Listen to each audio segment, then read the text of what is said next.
Greetings, Cleveland, and welcome to Creative Focus, the show that illuminates some of Cleveland's most talented and creative artists across the genres of dance, film, music, theater, and visual arts.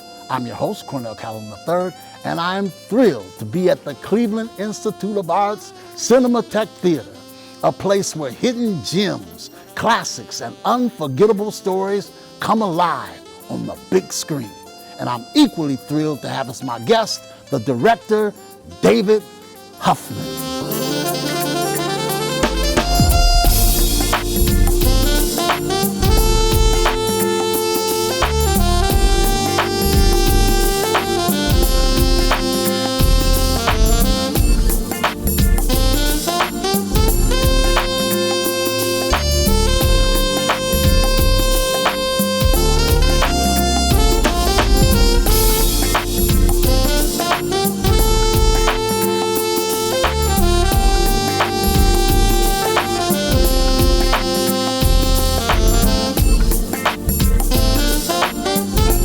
David, yes. Welcome.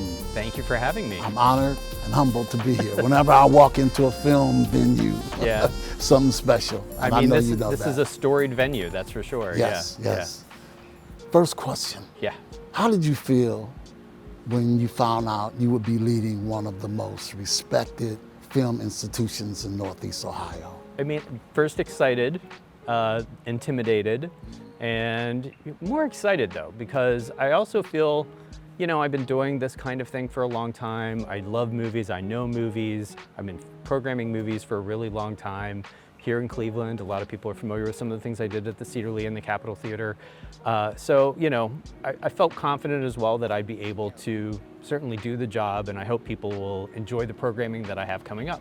So. What roles have you had that kind of prepared you to take on this arduous position? I mean, I've sort of been doing this literally pretty much my entire life. I mean, since college, I was in charge of like the campus films program there.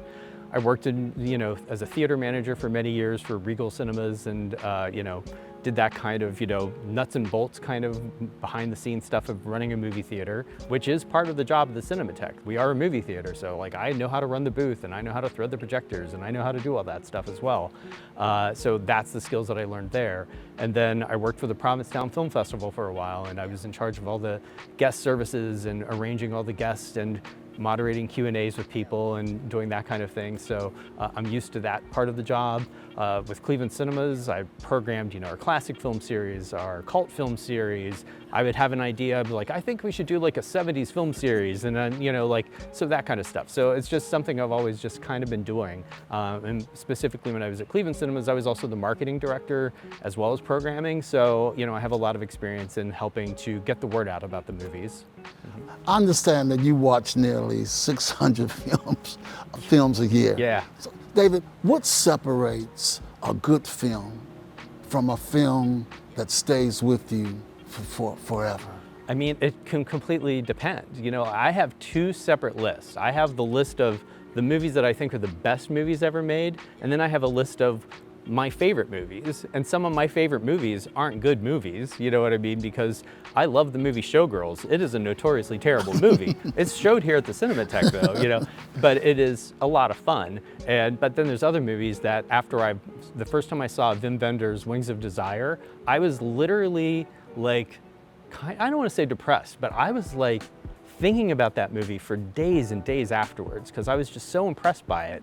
And so that's a different kind of movie that just sits with you differently, you know? So obviously one is better than the other. Have I watched Wings of Desire a lot? Yes. Have I watched Showgirls more? Probably, because it's fun to watch with friends, you know what I mean? If you're having people over for a movie night at your house, you might not always want to have like a serious kind of thing. You want something people can have fun with. And that's what I love about movies. They can be so many different things to so many different people. And that's what I want the Cinematheque to reflect, you know, the different aspects of movies and the different relationships people have with movies. Well, and so what is the process for selecting movies for Cinematheque? It's a complicated process. Film programming isn't as easy as just like, yeah, we'll play that. You know, I think it's got to be much more thoughtful. So for new films, there's distribution lists from all the different, movie distributors out there that they send out, and there's sales pitches basically, like these are the films we've got coming, and trying to convince you to play it. They're like, everything is the best movie ever made, and everything's had the most amazing reviews, and everything's played the most impressive festivals. Those are the sales pitches you get. But they might not be the right fit for your audience, or they might not fit timing-wise because the studio really wants it to play this weekend, but you already have commitment, so you can't play it that weekend. So those kind of factors for new films. As far as like repertory stuff and coming up with ideas for film series, that is more my kind of creative film mind, I guess, where I watch a movie and then I think like there's an interesting theme in that, and it makes me think about other things that tie into that. And so what could I build around? Maybe I have a core idea from one film, and then I think about other films that would fit with that. So. One of the interesting things about you said that watching films is like a united cultural experience. Oh, absolutely. And in this day when streaming services are rampant, why is it the shared film experience still special? I mean, I'll just cite an example from this weekend. We showed A Fistful of Dollars, the classic Clint Eastwood, Sergio Leone spaghetti western. We had about 100 people here in the auditorium, and you just feel the energy of the people around you. Like when something like a little wink of a character, or a little like moment that is amusing, that when you watch it by yourself, but the shared energy of everybody else having that same response heightens your reaction to it, and it just makes it more impactful. And that's something you're never going to go watching a movie on your phone or watching a movie on an airplane with your headphones in or something like that. And I'm encouraged by the fact that there's lots of articles being written about how like Gen Z and younger kids are really responding to wanting experiences again, instead of feeling like everything needs to be lived online. They want to have those social experiences. And I think that the movie theater is the most American kind of cultural thing like this. Yes, movies kind of started in France and they also sort of started here, but if you look at it, like we are the purveyors of the most culturally impactful movies in the world, and I think the American audiences take pride in that in a way too. If you go to another country, it's fascinating. Like I just was traveling overseas and I went to see Obsession, the movie that's causing quite a bit of stir because it was like made for $750,000, but it's made $250 million, and it's because so many young people are going to see it. I went to see that in a foreign country, it was in English, but it was subtitled in a couple other of the languages of that country. And it was fascinating just to like have that experience with a foreign audience watching an American movie, and probably most of them are fluent in English because of our movies, and they want to see our movies, they want to see our TV shows. So, it's something that I don't think you can underestimate, the importance of the American movie-going experience, not just to us, but internationally as well. What would you tell someone who hadn't been to a movie in years to try to get them to come out and experience? You cited the fact that I watch like 600 movies a year. I watch a lot of movies. I go to the movies a lot. Even when I'm not, like, movies are my job, but movies are also my pastime. I go to see movies on vacation. Like I said, I was in another country on vacation. I went to see a movie, paid to see it too. I'm proud to support the art that I love. There are definitely people that are 100% not like me, that only go to see one movie maybe one a year, maybe one every 2 years, maybe every 5 years. When I was a movie theater manager, I could tell how long it had been since someone had been to the movies, because I ran a big multiplex theater, and a new movie opens up on multiple screens, so the movie's playing at 1 o'clock, 1:30, 2 o'clock, because it's in different auditoriums. We would get calls from people that say, is that movie only a half hour long? Because how can it play at 1 o'clock and 1:30? I'm like, well, that's someone that hasn't been to the movies in decades, because they aren't even aware that movies are shown in multiple auditoriums. So that tells me that that's someone that's not a regular moviegoer. But I think that there are definitely people that are here at the Cinematheque multiple times every weekend. We see a lot of our regulars that support us, and I love that. I was one of those people too. I would be here all the time. Rapid fire, David. You all right, ready? I'm ready. Okay. First movie that made you fall in love with the cinema? Bambi. A film that everyone should see at least once? Hairspray by John Waters. Most underrated filmmaker? Oh, underrated filmmaker. I'm gonna say Tommy O'Haver. Favorite movie snack? Twizzlers. Classic film or contemporary film? Both. You can't pick. If you could host a Q&A with any filmmaker, living or deceased, who would it be and why? I'm gonna say filmmaker, not a star. You want an actual Filmmaker. Okay. Alfred Hitchcock. Who wouldn't want to talk to Alfred Hitchcock? Yeah. You win. All right.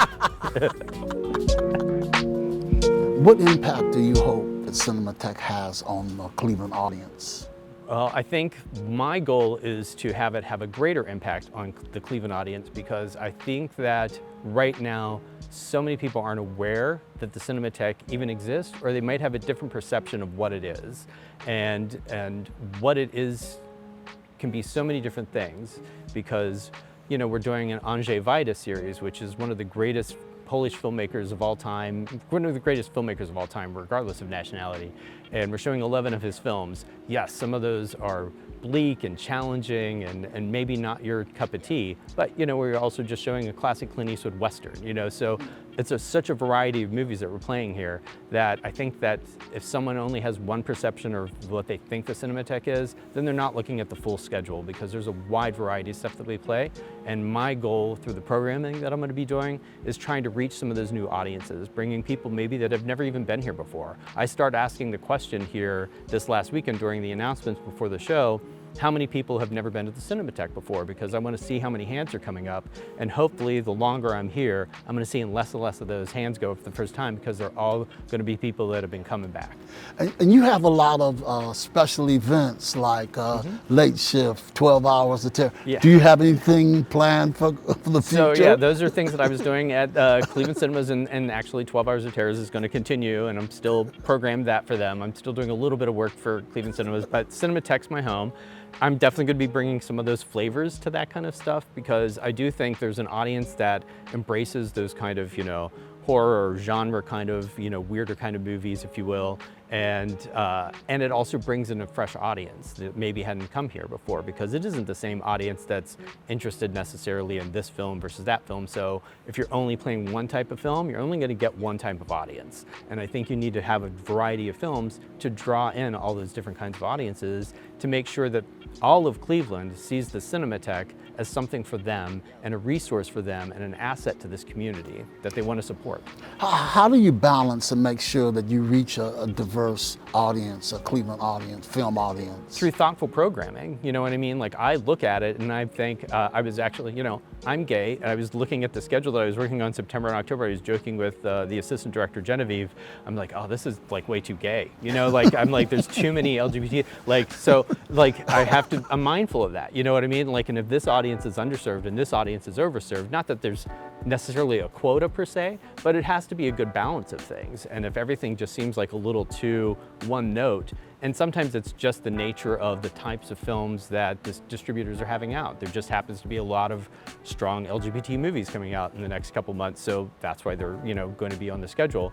But there's like a restoration of this Bernie Casey's first starring film from 1970. It's a restoration. It was a long lost, thought to be lost film that's going to be coming out. So that's something that we haven't shown, that kind of thing here at the Cinematheque, and I'm excited about that. I love classic 70s blaxploitation movies. Right, yeah, I would love nothing more than to do a Rudy Ray Moore series, because he's he's native to Northeast Ohio, and I don't think any of his films have ever played here. So there's audiences and local people that have probably been engaged, and I think that it's important to make sure you look at it and acknowledge where you have holes in that schedule and how you can, if there's an appropriate film to play to help fill that hole. How does Cinematheque support local filmmakers, or does it? Well, it does, in that whenever there's a strong local film, like the day that we're filming this, we're actually having what is a local film, a classic local film, Jim Jarmusch's Stranger Than Paradise. We're showing that tonight. Granted, that's a classic repertory film, but then we have an upcoming event with a local filmmaker, Laura Paglin. Her new documentary is going to be playing. I've got a few things coming up in September and October that I'm not going to talk about, but I'm very excited about. We're also looking to partner with some local organizations like Ohio Women in Television and Film, local production studios, organizations that put on their own kind of like competitions like the 48-Hour Film Festival, those kind of people, to bring in those audiences and those people that, that maybe have never been here before. Your favorite film, Hairspray. Yes. Watched it over 100 times. David, why does that film still inspire and entertain you? Again, it's like goes back to, I do think it's a really good film. It's not like, it is a good film. It's not a guilty pleasure movie, but it is just, to me, what makes a movie endlessly watchable for a lot of people is nostalgia. And that movie has a lot of nostalgia for me because I first discovered John Waters not through his movies, it was through his writing. It was his second book, Crackpot. So I got that. It's a collection of essays and other writings. And then the first movie of his that I saw was Hairspray. And I saw it in the theater, and it was this amazing experience. I saw it opening night. I'm originally from Pittsburgh, so I saw it at the now defunct Squirrel Hill Theater in Pittsburgh. And it was just, probably about 300 people in this auditorium just having the most fun and applauding whenever names came up on the screen, just having a great time. So that left such a lasting impression on me. And every time I would watch that movie, I became so obsessed with it after that came out. I actually watched it all the time on VHS.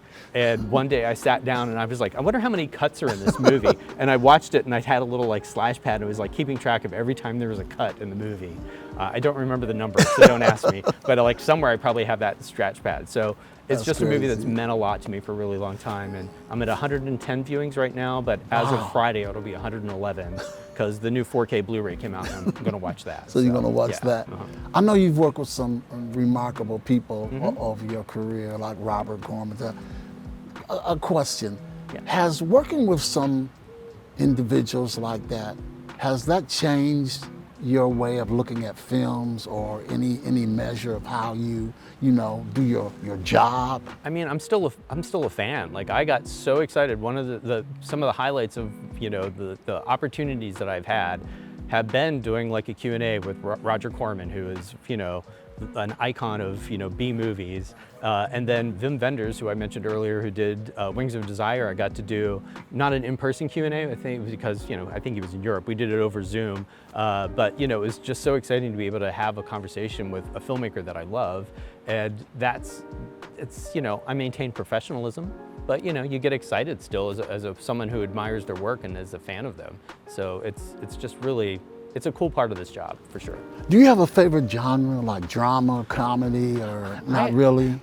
Not really. I watch everything, you know what I mean? I really, it's hard for me to say. Like, I think I'm frequently associated with horror movies a lot, but I don't ever just sit down and really watch a horror movie on my own. I watch all these horror movies because it seems like for whatever reason, the best friends in my life that I've collected, they've all been horror fans. And so like I end up always watching those movies with my friends. But like I'm more inclined at home to like just start watching like Aki Kaurismäki, who's one of my favorite Finnish filmmakers, or John Waters comedy or something like that. I'm not usually watching too many gory movies because I even have to self-censor. If the movie's like too gory or bloody, I always look down because I don't like it. Yeah, I mean I can't. I'm like a militant animal rights vegan, so I can't even really watch someone eat like a chicken leg in a movie. So like when it's too gory, I just look away. Yeah. In terms of someone who if they were coming to Cinematheque for the first time, is there a film that you would say you have to see? On our upcoming schedule, let's see. We're showing this great Nicholas Roeg film, Man Who Fell to Earth. That's a David Bowie science fiction movie from the 70s. It's a great movie. It's very fun and weird, and it's really cool to see on the big screen. It's kind of visual, so that's one I'd recommend. But if you're not like a big science fiction fan, there's always going to be something else. And for September and October, I can guarantee the schedule I'm working on right now, there's going to be something on there that is going to interest you. So. What's your vision for Cinematheque in the future, David? Sure. I think, like I said, it's about programming a variety of films that reach different audiences so that everybody is going to feel engaged and a part of this, as opposed to it being a rarefied thing. It is still going to be showing the most obscure little European art films, 100%. I love those movies, but it's also going to be showing, and it's going to be showing a variety of stuff. And I'm also going to be trying to I don't want to use the term like train the audience a little bit, but get them used to like certain types of films might be playing in the certain slots every week, you know? So on the schedule I'm working on right now, like every Thursday night, there is going to be something a little more like culty or horror or genre kind of stuff for our late show on Thursday. That first show on Sunday is always going to be a classic film, whether it's an American film or a classic international film. I'm going to be doing series that highlight maybe forgotten stars or actors, you know, that used to be household names that no one really talks about anymore. Those kind of films are going to be like a regular slot there on those Sundays, so that you'll know, like, you know, I like this kind of film, and this is when I know I can do that. And then there's going to be a mix of other stuff on the rest of the schedule, and some of those might only show once, some of them might show a couple of times, but it just depends. What do you hope your legacy will be when you leave Cinematheque? Well, I hope my legacy is the same as the previous directors, which is that I've done a good job of maintaining the reputation of this institution that I care about, and that it has grown in the time that I've been here. That is my goal, is to grow the audience. Well spoken. Thanks. Thank you so much, Thank David. you. David Huffman reminds us that films do more than entertain. They challenge us, they connect us, and most importantly, they bring us together to celebrate the magic of cinema. I'm Cornell Calhoun III for TV 20 and Creative Focus. Until the next time becomes our time, be well, be safe.